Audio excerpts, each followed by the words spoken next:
भगवान श्री कृष्ण कहते हैं, हे अर्जुन, जो कोई भी जिस भी विश्वास के साथ किसी देवता की पूजा करने की इच्छा रखता है, तब मैं उसका विश्वास उसी देवता में दृढ़ कर देता हूँ। हरे कृष्णा। आप सभी का दिन शुभ और मंगलमय हो। इससे पहले की कथा सुनने के लिए और अपना आशीर्वाद देने के लिए आप सबका बहुत बहुत धन्यवाद। आज सुनिए आगे की कथा। श्री ब्रह्मा जी के मुख से गरुड़ तीर्थ और गोवर्धन तीर्थ की महिमा का वर्णन सुनने के बाद देवर्षि नारद ने श्री ब्रह्मा जी से पूछा कि हे पितामह, अन्य तीर्थों का वर्णन भी कीजिए।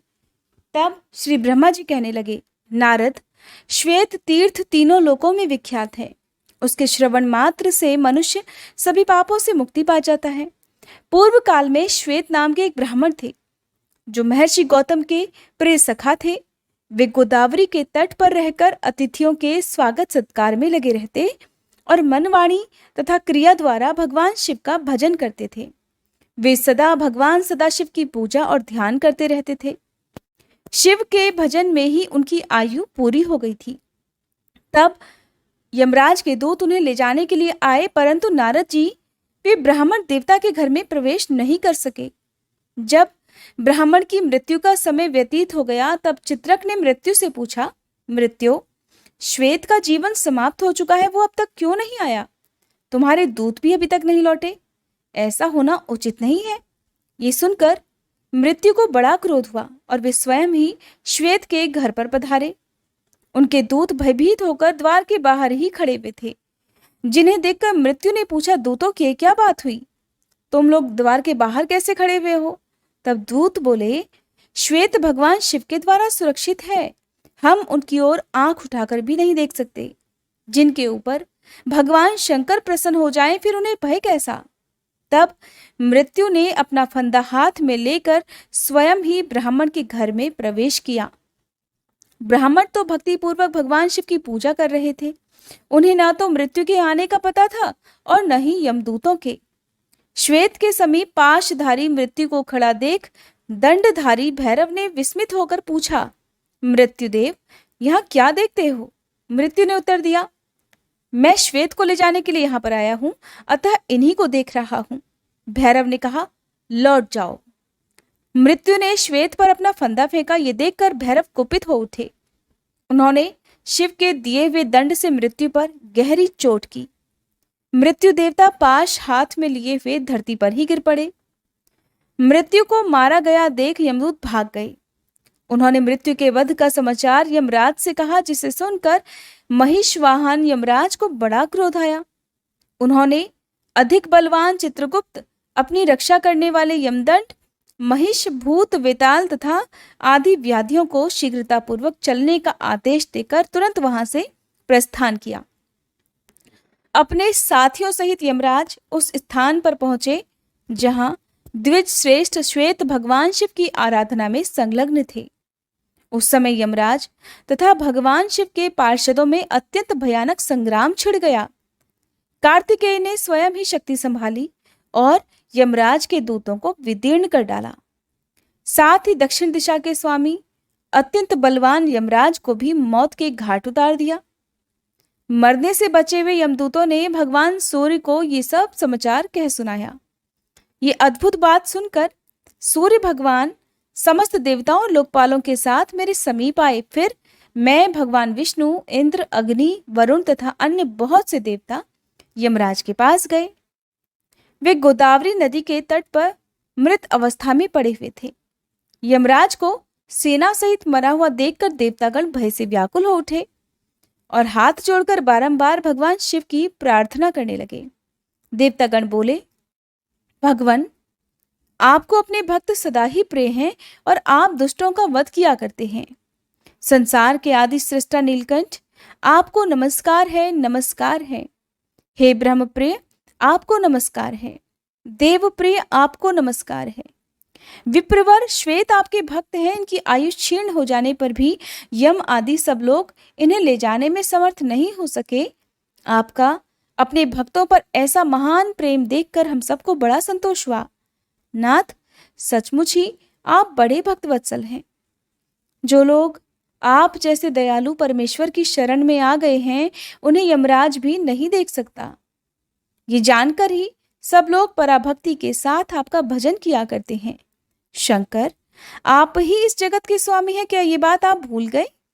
आपके बिना यह व्यवस्था करने में भला कौन समर्थ हो सकता है? इस प्रकार स्तुति करने वाले देवताओं के समक्ष भगवान शंकर स्वयं प्रकट हो गए और बोले, देवताओं, मैं तुम्हें क्या दूं? देवतागणों ने कहा, देवेश्वर, ये सूर्य के पुत्र धर्म हैं, जो समस्त देहधारियों का नियंत्रण करते हैं। इन्हें धर्म और अधर्म की व्यवस्था में नियुक्त किया गया है। ये लोकपाल हैं, अपराधी और पापी नहीं हैं, अतः इनका वध नहीं होना चाहिए। इनके बिना ब्रह्मा जी का कोई कार्य नहीं चल सकता। इसीलिए सेना और वाहनों सहित यमराज को जीवित कर दीजिए। नाथ, महात्माओं के सामने की हुई प्रार्थना सफल ही होती है, वह कभी व्यर्थ नहीं जाती। भगवान शिव बोले, देवताओं, मेरी बात सुनो। जो मेरे तथा भगवान विष्णु के भक्त हैं, गौतमी गंगा का निरंतर सेवन करने वाले हैं, उनके स्वामी हम लोग स्वयं ही हैं। मृत्यु का उनके ऊपर कोई अधिकार नहीं। यमराज को तो कभी उनकी बात तक नहीं चलानी चाहिए। व्याधि आदि के द्वारा उनका पराभव करना कदापि उचित नहीं है। और जो मेरी शरण में आ जाते हैं, वे तत्काल मुक्त हो जाते हैं। यमराज को तो चाहिए अपने अनुचरों सहित उन्हें प्रणाम करे। बहुत अच्छा, ऐसा कहकर देवताओं ने भगवान शिव की बात का अनुमोदन किया। तब भगवान शिव ने अपने वाहन नंदी से कहा, नंदिकेश्वर, तुम गौतमी का जल लेकर मरे हुए यमराज आदि के शरीर पर छिड़क दो।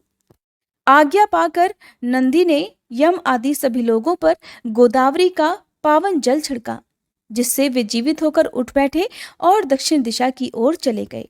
गौतमी के उत्तर तट पर विष्णु आदि सभी देवता ठहर गए और देवाधिदेव महेश्वर की पूजा करने लगे। उस समय वहां 1,12,000 तीर्थ एकत्रित हुए थे।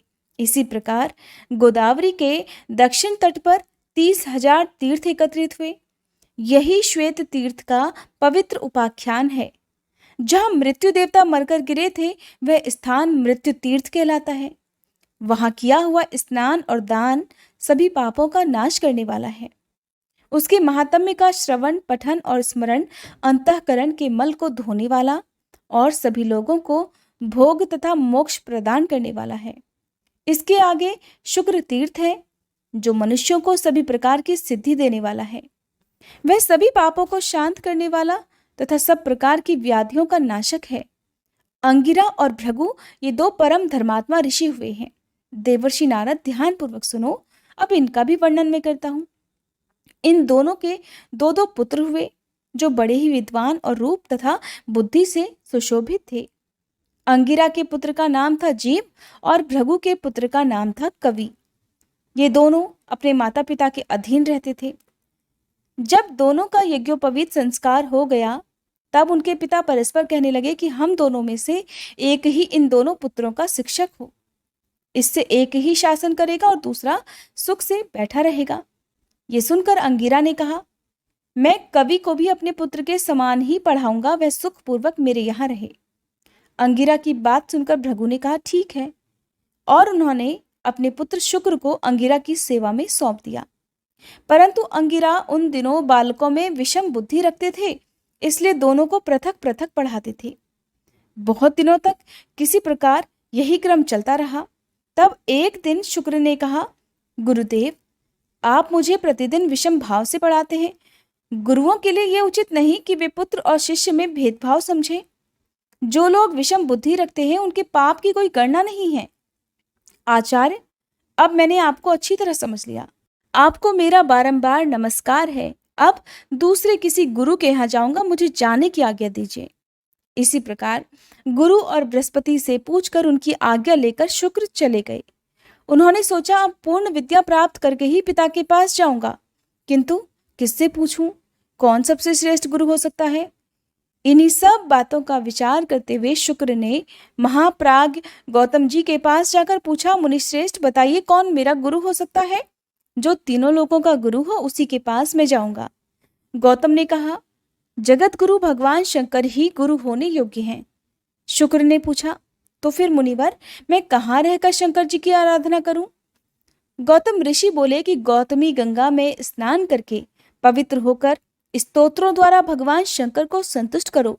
संतुष्ट होने पर ही वे जगदीश्वर तुम्हें विद्या प्रदान करेंगे। गौतम ऋषि के कहने से शुक्र गोदावरी के तट पर गए और वहां स्नान करके पवित्र होकर भगवान शिव की स्तुति करने लगे। शुक्र बोले, प्रभु मैं बालक हूँ, मेरी बुद्धि बालक की ही है और आप बाल चंद्रमा को मस्तक पर धारण करने वाले हैं। मुझे आपकी स्तुति करने का कुछ भी ज्ञान नहीं है, केवल आपको नमस्कार करता हूँ। गुरु ने मुझे त्याग दिया है, मेरा कोई सुहृद अथवा सखा नहीं है, आप ही सभी प्रकार से मेरे प्रभु हैं। जगन्नाथ, आपको मेरा नमस्कार है। आप गुरु वालों के भी गुरु और बड़ों के भी बड़े हैं, मैं छोटा बच्चा हूँ, मुझ पर कृपा कीजिए। जगन्मय, आपको नमस्कार है। हे सुरेश्वर, मैं विद्या के लिए आपकी शरण में आया हूँ, मुझे आपके स्वरूप का कुछ भी ज्ञान नहीं। आप स्वयं ही कृपा करके मेरी ओर देखें। लोक साक्षी शिव, आपको मेरा नमस्कार है। शुक्र के इस प्रकार स्तुति करने पर भगवान शंकर प्रसन्न होकर बोले, वत्स, तुम्हारा कल्याण हो। तुम इच्छानुसार वर मांगो, भले ही वह देवताओं के लिए भी दुर्लभ क्यों ना हो। उदार बुद्धि कवि ने हाथ जोड़कर कहा, नाथ, ब्रह्मादि देवताओं तथा ऋषियों को भी जो विद्या प्राप्त नहीं हुई उसके लिए मैं याचना करता हूँ, आप ही मेरे गुरु और देवता हैं। ब्रह्मा जी कहते हैं, शुक्र ने जब इस प्रकार प्रार्थना की तब देवश्रेष्ठ भगवान शिव ने उन्हें मृत संजीवनी विद्या प्रदान की, जिसका ज्ञान देवताओं को भी नहीं था। साथ ही उन्होंने लौकिकी, वैदिकी तथा अन्यान्य विद्याएं भी दी। जब साक्षात भगवान शंकर ही प्रसन्न हो गए थे तब बाकी भला क्या रह जाता। वह महाविद्या पाकर शुक्र अपने पिता और गुरु के पास गए। अपनी विद्या से पूजित वे दैत्यों के गुरु हुए। किसी समय कुछ कारणवश बृहस्पति के पुत्र कच्छ ने शुक्राचार्य से मृत संजीवनी विद्या प्राप्त की। कच्छ से बृहस्पति ने और बृहस्पति से पृथक पृथक देवताओं ने उस विद्या को ग्रहण किया। गौतमी के उत्तर तट पर जहां भगवान महेश्वर की आराधना करके शुक्र ने विद्या प्राप्त की थी, वह स्थान शुक्र तीर्थ कहलाता है। मृत्यु संजीवनी तीर्थ भी उसी का नाम है। वह आयु और आरोग्य की वृद्धि करने वाला है। वह स्नान, दान आदि जो कुछ भी शुभ कर्म किया जाता है वह अक्षय पुण्य देने वाला होता है। शुक्र तीर्थ के बाद इंद्र तीर्थ है। हे नारद, वह ब्रह्म हत्या का विनाश करने वाला होता है। उसके स्मरण मात्र से पाप राशि तथा क्लेश समुदाय का नाश हो जाता है। नारद, पूर्व काल की बात है, जब देवराज इंद्र ने वृत्तासुर का वध किया तब ब्रह्म हत्या भी उनके पीछे लग गई। उसे देखकर इंद्र को बड़ा भय हुआ। वे इधर उधर भागने लगे, किंतु जहां जहां वे जाते ब्रह्म हत्या उनका पीछा नहीं छोड़ती थी। तब वे एक बहुत बड़े सरोवर में प्रवेश करके कमल की नाल में छिप गए और उसमें तंतु की भांति होकर रहने लगे। ब्रह्महत्या भी उस सरोवर के तट पर 1000 दिव्य वर्षों तक बैठी रही। इस बीच में सब देवता बिना इंद्र के हो गए थे। उन्होंने आपस में सलाह की कि किस प्रकार इंद्र प्रकट हों। उस समय मैंने देवताओं से कहा, ब्रह्म हत्या के लिए दूसरा स्थान दे दिया जाए और इंद्र को शुद्ध करने के लिए गोदावरी नदी में नहलाया जाए। इसमें स्नान करने से इंद्र पुनः शुद्ध हो जाएंगे। इंद्र का प्रथम अभिषेक नर्मदा नदी के तट पर हुआ। वहां उनके पाप का मल का शोधन होने के कारण उस देश का नाम मालव पड़ गया। तत्पश्चात वे गौतमी गंगा के तट पर लाए गए। वहां पुण्या नदी के जल में गौतमी का जल लाकर उसी से समस्त देवता, ऋषि, मैं, विष्णु, वशिष्ठ, गौतम, अगस्त्य, अत्रि, कश्यप, अन्यान्य ऋषि तथा यक्ष और पन्नगों ने इंद्र का अभिषेक किया। फिर मैंने उन्हें अपने कमंडलू के जल से भी अभिषेक किया। इस प्रकार वहां पुण्या और सिक्ता 2 नदियां हो गई और वे दोनों गौतमी गंगा में जाकर मिली। उन दोनों के संगम मुनियों द्वारा सेवित विख्यात तीर्थ बन गए। तब से उस तीर्थ को पुण्या संगम कहते हैं। सिक्ता संगम का ही नाम इंद्र तीर्थ हो गया। वहां 7000 मंगलमय तीर्थ निवास करने लगे। उन तीर्थों में तथा विशेषतः संगम के जल में जो स्नान किया जाता है वह सब अक्षय जानना चाहिए। इसमें अन्यथा विचार करने की कोई भी आवश्यकता नहीं है। जो इस पवित्र उपाख्यान को पढ़ता अथवा सुनता है वह मन, वाणी, शरीर और क्रिया द्वारा होने वाले समस्त पापों से मुक्त हो जाता है। हरे कृष्णा। आज के अध्याय में बस इतना ही। अब सुनिए कल से आगे की पौराणिक कथा। भीष्म जी ने पूछा, हे ब्राह्मण, किस कर्म के परिणाम से मनुष्य प्रेत योनि में जाता है और किस कर्म के द्वारा वो उससे छुटकारा पाता है, ये मुझे बताने की कृपा कीजिए। तब पुलत्स्य जी बोले, राजन, मैं ये सब बातें तुम्हें विस्तार से बताता हूँ, सुनो। जिस कर्म से जीव प्रेत होता है और जिस कर्म के द्वारा देवताओं के लिए भी दुस्तर घोर नरक में पड़ा हुआ प्राणी भी उससे मुक्त हो जाता है, उसका वर्णन करता हूँ। प्रेत योनि में पड़े हुए मनुष्य सत्पुरुषों के साथ वार्तालाप और पुण्य तीर्थों का बारंबार कीर्तन करने से उससे छुटकारा पा जाते हैं। भीष्म, सुना जाता है कि प्राचीन काल में कठिन नियमों का पालन करने वाले एक ब्राह्मण थे जो पृथु नाम से सर्वत्र विख्यात थे। वे सदा संतुष्ट रहा करते थे। उन्हें योग का ज्ञान था। वे प्रतिदिन स्वाध्याय, होम और जप यज्ञ में संलग्न रहकर अपना समय बिताया करते। उन्हें परमात्मा के तत्व का बोध था। वे परमात्मा का भय मानते थे और सत्य भाषण में अर्थात सत्य बोलने में रत रहते थे। सबसे मीठे वचन बोलते और अतिथियों के सत्कार में मन लगाते थे। सुख दुख आदि संपूर्ण द्वंद्वों का परित्याग करने के लिए सदा योगाभ्यास में तत्पर रहा करते थे। अपने कर्तव्य के पालन और स्वाध्याय में लगे रहना उनका रोज का नियम था। इस प्रकार संसार को जीतने की इच्छा से वे सदा शुभ कर्म का अनुष्ठान किया करते थे। ब्राह्मण देवता को वन में रहते रहते अनेकों वर्ष बीत गए। एक बार उनका ऐसा विचार हुआ कि मैं तीर्थ यात्रा करूं, तीर्थों के पावन जल से अपने शरीर को पवित्र बनाऊं। ऐसा सोचकर उन्होंने सूर्योदय के समय शुद्ध चित्त से पुष्कर तीर्थ में स्नान किया और गायत्री का जप और नमस्कार करके यात्रा के लिए चल पड़े। चलते चलते एक जंगल के बीच कंटकाकीर्ण भूमि में, जहां न वृक्ष था न जल था, उन्होंने अपने सामने 5 पुरुषों को खड़े देखा जो बड़े ही भयंकर थे। उनका विकट आकार और पाप पूर्ण दृष्टि वाले वे अत्यंत घोर प्रेतों को देखकर उनके हृदय में कुछ भय उमड़ आया। फिर भी वे निश्चल भाव से खड़े रहे। यद्यपि उनके मन में भय था, फिर भी उन्होंने धैर्य धारण करके बड़े ही मधुर शब्दों में उन प्रेतों से पूछा कि विकराल मुख वाले प्राणियों, तुम लोग कौन हो? किसके द्वारा कौन सा ऐसा कर्म बन गया है जिससे तुम्हें इस विकृत रूप की प्राप्ति हुई? प्रेतों ने कहा, हम भूख और प्यास से पीड़ित होकर सदा महान दुख से घिरे रहते हैं। हमारा ज्ञान और विवेक नष्ट हो गया है। हम सभी अचेत हो रहे हैं। हमें इतना भी ज्ञान नहीं कि कौन दिशा किस ओर है।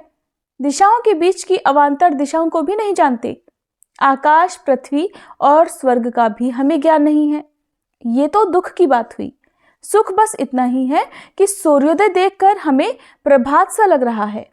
हम में से एक का नाम परीक्षित है, दूसरे का नाम सूचिमुख है, तीसरे का नाम शीघ्रक, चौथे का रोधक और 5वें का लेखक है। ब्राह्मण ने पूछा, तुम्हारे नाम कैसे पड़ गए? क्या कारण है जिससे तुम लोगों को ये नाम मिले हैं?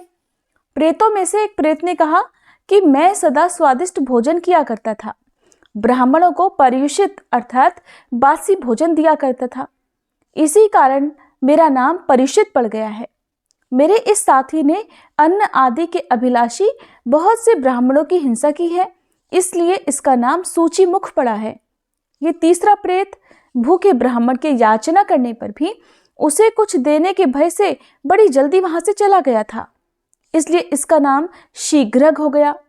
ये चौथा प्रेत ब्राह्मणों को देने के भय से उद्विग्न होकर सदा अपने घर पर ही स्वादिष्ट भोजन किया करता था, इसलिए ये रोधक कहलाता है। और हम 5 लोगों में से सबसे बड़ा पापी जो ये 5वां प्रेत है, ये याचना करने पर चुपचाप खड़ा रहता था या धरती को रेतने लगता था, इसलिए इसका नाम लेखक पड़ गया। लेखक बड़ी कठिनाई से चलता है। रोधक को सिर नीचा करके चलना पड़ता है। शीघ्रक पंगु हो गया है। सूची अर्थात हिंसा करने वाले का सुई के समान मुंह हो गया है। और मुझ पर्युषित की गर्दन लंबी और पेट बड़ा हो गया है। अपने पाप के प्रभाव से मेरा अंडकोश भी बढ़ गया है और दोनों होठ भी लंबे होने के कारण लटक गए हैं।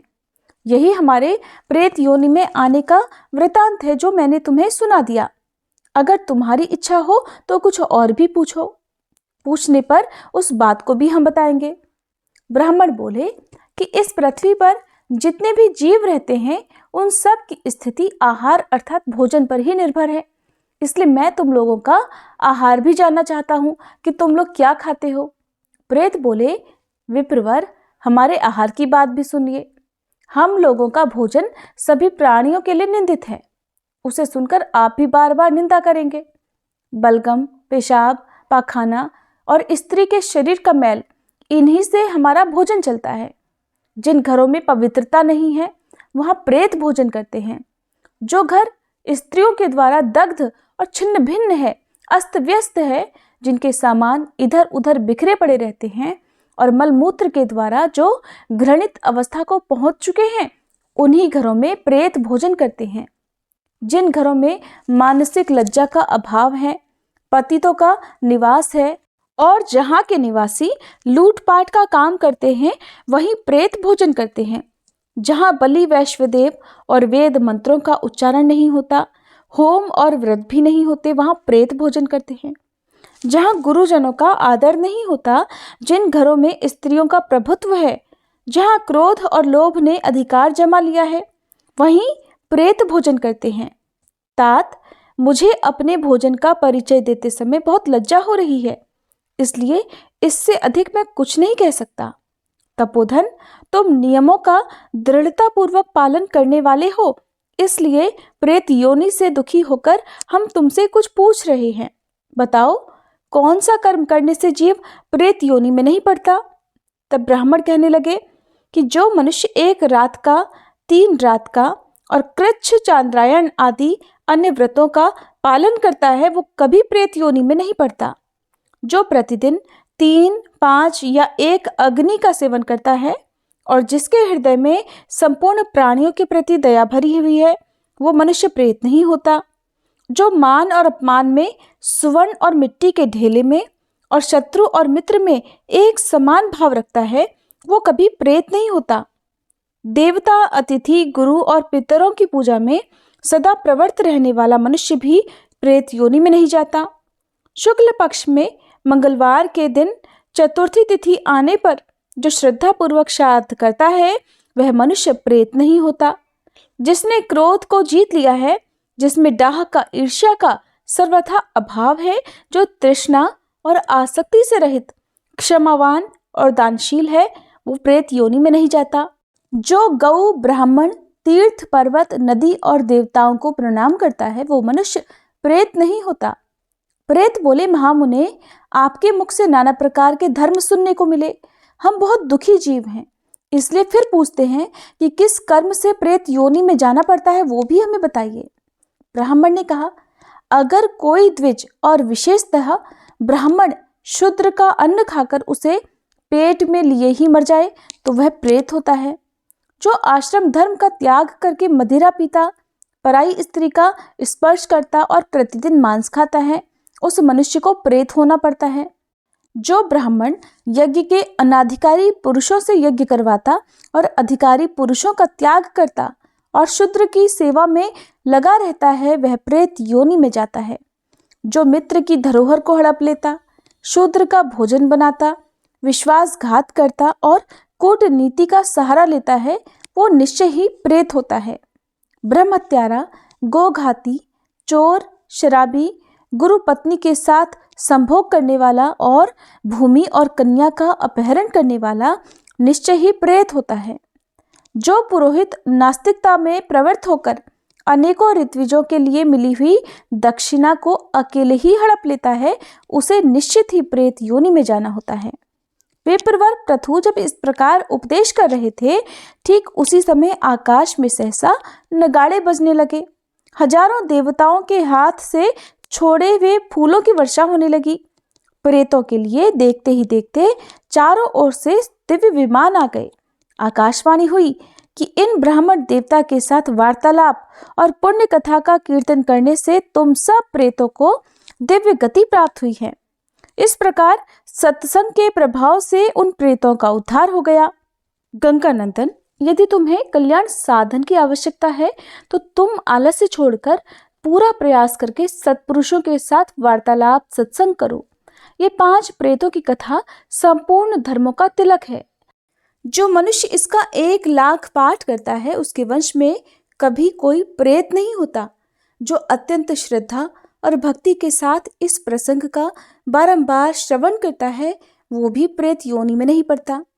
भीष्म जी ने पूछा, हे ब्राह्मण, पुष्कर की स्थिति अंतरिक्ष में क्यों बताई जाती है? धर्मशील मुनि इस लोक में उसे कैसे प्राप्त करते हैं और किस किसने इसे प्राप्त किया है? तब पुलस्त्य जी कहने लगे कि राजन, एक समय की बात है, दक्षिण भारत के निवासी 1 करोड़ ऋषि पुष्कर तीर्थ में स्नान करने के लिए आए, किंतु पुष्कर आकाश में स्थित हो गया। ये जानकर वे समस्त मुनि प्राणायाम में तत्पर होकर परब्रह्म का ध्यान करते हुए 12 वर्षों तक वहीं खड़े रह गए। तब ब्रह्मा जी, इंद्र आदि संपूर्ण देवता तथा ऋषि महर्षि आकाश में अलक्षित होकर उन्हें पुष्कर प्राप्ति के लिए अत्यंत दुष्कर नियम बताते हुए बोले कि द्विजगण, तुम लोग मंत्र द्वारा पुष्कर का आह्वान करो। आपो ही स्थामयो इत्यादि 3 ऋचाओं का जप करने से ये तीर्थ तुम्हारे समीप आ जाएगा और अघमर्षण मंत्र का जप करने से पूर्ण फलदायक होगा। उन ब्रह्मऋषियों की बात समाप्त होने पर उन सब मुनियों ने वैसा ही किया और ऐसा करने से वे परम पावन बन गए। उन्हें पुष्कर प्राप्ति का पूरा पूरा फल मिल गया। राजन, जो कार्तिक की पूर्णिमा को पुष्कर में स्नान करता है वह परम पवित्र हो जाता है। ब्रह्मा जी के सहित पुष्कर तीर्थ सबको पुण्य प्रदान करने वाला है। वहां आने वाले सभी वर्णों के लोग अपने पुण्य की वृद्धि करते हैं। वे मंत्र ज्ञान के बिना ही ब्राह्मणों के समान हो जाते हैं, इसमें बिल्कुल भी संदेह नहीं है। पुष्कर में गंगोद्गीत तीर्थ है, जहां नदियों में श्रेष्ठ गंगा जी सरस्वती को देखने के लिए आई थी। उस समय वहां आकर गंगा जी ने कहा, सखी, तुम बड़ी सौभाग्यशालिनी हो। तुमने देवताओं का वह दुष्कर कार्य किया है जिसे दूसरा कोई कभी नहीं कर सकता। महाभागे, इसलिए देवता भी तुम्हारा दर्शन करने आए हैं। तुम मन, वाणी, शरीर और क्रिया द्वारा इनका सत्कार करो। पुलत्स्य जी कहते हैं, गंगा जी के ऐसा कहने पर ब्रह्म कुमारी सरस्वती उन सुरेश्वरों की पूजा करके फिर अपनी सखियों से मिली। ज्येष्ठ और मध्यम पुष्कर के बीच उनका विश्वविख्यात समागम हुआ था। वहां सरस्वती का मुख पश्चिम दिशा की ओर और गंगा जी का उत्तर की ओर है। इसके बाद पुष्कर में आए हुए सभी देवता सरस्वती के दुष्कर कर्म का महत्व समझकर उसकी स्तुति करने लगे। देवता बोले, देवी, आप ही धृति, आप ही मति, आप ही लक्ष्मी, आप ही विद्या और आप ही परागति हो। श्रद्धा, परानिष्ठा, बुद्धि, मेधा, धृति और क्षमा भी आप ही हो। आप ही सिद्धि, आप ही स्वाहा और स्वधा हो और आप ही परम पवित्र सिद्धांत हो। संध्या, रात्रि, प्रभा, भूति, मेधा, श्रद्धा, सरस्वती, यज्ञ विद्या, महाविद्या, गुह्य विद्या, सुंदर अन्वेक्षिकी अर्थात तर्क विद्या, वेद त्रयी और दंड नीति, ये सब आपके ही नाम हैं। समुद्र को जाने वाली श्रेष्ठ नदी आपको नमस्कार है। पुण्य सलीला सरस्वती आपको नमस्कार है। पापों से छुटकारा दिलाने वाली देवी आपको नमस्कार है। वरांगने आपको नमस्कार है। देवताओं ने जब इस प्रकार उस दिव्य देवी की स्तुति की तब वह पूर्वाभिमुख होकर स्थित हो गई। ब्रह्मा जी के कहे अनुसार वही प्राची सरस्वती हैं। संपूर्ण देवताओं से युक्त होने के कारण देवी सरस्वती सब तीर्थों में प्रधान है। वहां सुधावट नाम का एक पितामह संबंधी तीर्थ भी है, जिसके दर्शन करने मात्र से महापातकी पुरुष भी शुद्ध हो जाते हैं और ब्रह्मा जी के समीप रहकर दिव्य भोग भुगते हैं। जो नरश्रेष्ठ वहां उपवास करते हैं वे मृत्यु के बाद हंस युक्त विमान पर आरूढ़ होकर निर्भयता पूर्वक शिवलोक को जाते हैं। जो लोग वहां शुद्ध अंतःकरण वाले ब्रह्मज्ञानी महात्माओं को थोड़ा भी दान करते हैं, उनका वह दान उन्हें 100 जन्मों तक फल देता रहता है। जो मनुष्य वहां टूटे फूटे तीर्थों का जीर्णोद्धार करते हैं, वे ब्रह्मलोक में जाकर सुखी और आनंदित होते हैं। जो मनुष्य वहां ब्रह्मा जी की भक्ति के परायण हो पूजा, जप और होम करते हैं, उन्हें वह सब कुछ अनंत पुण्य फल प्राप्त हो जाता है। उस तीर्थ में दीप दान करने से ज्ञान नेत्र की प्राप्ति होती है। भगवान श्री राम ने भी उस तीर्थ में आकर मार्कंडेय जी के कहे अनुसार अपने पिता दशरथ जी के लिए पिंडदान और श्राद्ध किया था। वहां एक चौकोर बावली है जहां पिंडदान करने वाले मनुष्य हंसयुक्त विमान से स्वर्ग को जाते हैं। यज्ञ वेत्ताओं में श्रेष्ठ ब्रह्मा जी ने उस तीर्थ के ऊपर उत्तम दक्षिणाओं से युक्त पितृमेध यज्ञ अर्थात श्राद्ध किया था। उसमें उन्होंने वसुओं को पितर, रुद्रों को पितामह और आदित्यों को प्रपितामह नियत किया था। फिर उन तीनों को बुलाकर कहा कि आप लोग सदा यहाँ विराजमान रहकर पिंडदान आदि ग्रहण किया करें। वहां जो पितृ कार्य किया जाता है उसका अक्षय फल मिलता है। पितर और पितामह संतुष्ट होकर उन्हें उत्तम जीविका प्राप्ति के लिए आशीर्वाद देते हैं। वहां तर्पण करने से पितरों की तृप्ति होती है और पिंडदान करने से उन्हें स्वर्ग मिलता है। इसलिए सब कुछ छोड़कर प्राची सरस्वती तीर्थ में तुम पिंडदान करो। प्रत्येक पुत्र का कर्तव्य है कि वो वहां जाकर अपने समस्त पितरों को यत्नपूर्वक तृप्त करे। वहां प्राचीनेश्वर भगवान का स्थान है। उसके सामने आदि तीर्थ प्रतिष्ठित है जो दर्शन मात्र से मोक्ष प्रदान करने वाला है। वहां के जल का स्पर्श करके मनुष्य जन्म मृत्यु के बंधन से छुटकारा पा लेता है। उसमें स्नान करने से वह ब्रह्मा जी का अनुचर होता है। जो मनुष्य आदि तीर्थ में स्नान करके एकाग्रता पूर्वक थोड़े से अन्न का भी दान करता है वो स्वर्गलोक को प्राप्त होता है। जो विद्वान वह स्नान करके ब्रह्मा जी के भक्तों को सुवर्ण और खिचड़ी दान करता है वो स्वर्गलोक में सुखी और आनंदित होता है। वहाँ प्राची सरस्वती विद्यमान है। वहाँ मनुष्य दूसरे साधन की खोज क्यों करते हैं? प्राची सरस्वती में स्नान करने से जिस फल की प्राप्ति होती है उसी के लिए तो जप तप आदि साधन किए जाते हैं। जो भगवती प्राची सरस्वती का पवित्र जल पी लेते हैं उन्हें मनुष्य नहीं देवता समझना चाहिए, ऐसा मार्कंडेय जी कहते हैं। सरस्वती नदी के तट पर पहुंचकर स्नान करने का कोई नियम नहीं है। भोजन के बाद या भोजन के पहले, दिन में या रात में कभी भी स्नान किया जा सकता है।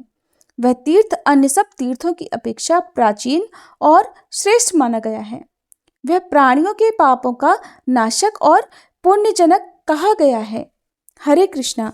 आज के अध्याय में बस इतना ही। इसके आगे का वृतांत आप सभी अगले अध्याय में जरूर सुनिएगा।